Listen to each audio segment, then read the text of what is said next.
Hey guys, it's Prachi and today I'll be testing out another viral DIY. This time we'll check if you can actually color your hair using a crepe paper. Now like some of you already know, crepe paper is basically the paper which you use for your art and craft work, your scrapbook and things like that.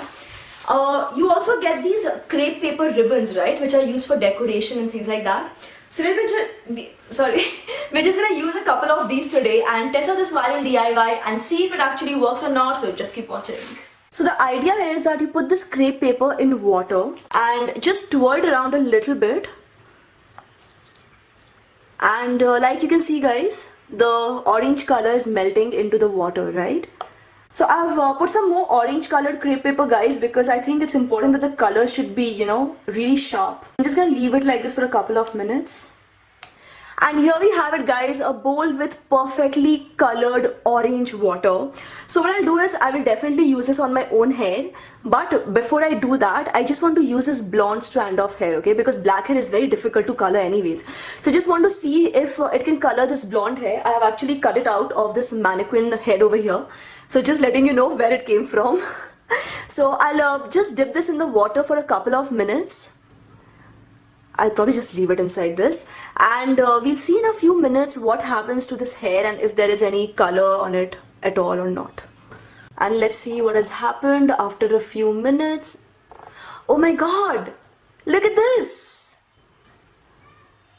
So time to dip my hair into this orange colored water. I don't know which, okay, I'll just take out this strand from the front. Now I know a lot of you might be wondering, this hair color is supposed to be temporary, and it makes sense, right? This is clearly a temporary hair color.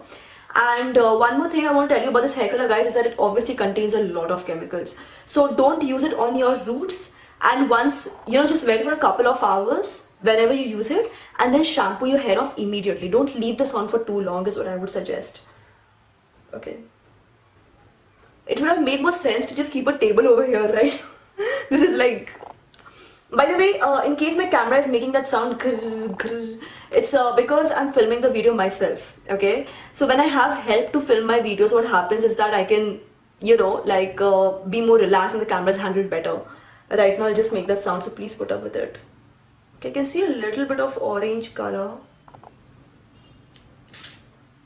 Come on, come on.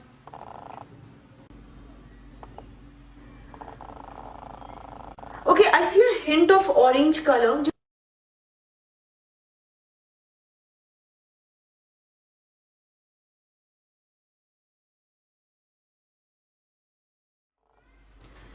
Alright guys, so I think this DIY works because even from a distance my orange hair is slightly visible. It's not too visible, but it's visible a little bit, right? On the blonde hair, which has dried up, it's looking nice. It's looking really nice. So in case you have black hair and if you're like, oh, really sad that this DIY didn't work, because it's practical and easy guys and so affordable also, right? What you can do is you can buy a hair extension which is blonde in color. So hair extensions have these little clips, which means you can just clip it on. So if you buy a blonde colored hair extension, first of all you can shampoo it, cut it, clean it, keep it, whatever, and most importantly you can keep using different colors. Now this pink hair extension from Be Blonde is rupees 3.99. It's kind of expensive. So if you buy one hair extension which is blonde in color, you can keep using it for multiple times for different kinds of hair coloring. All in all, I will give this DIY a thumbs up because it works. Not very well for my black hair, but it works. And yes, give me a thumbs up if you like this video, subscribe to this channel and keep coming back for more. Thank you so much for watching guys. This is me Prachi signing off now. Bye bye.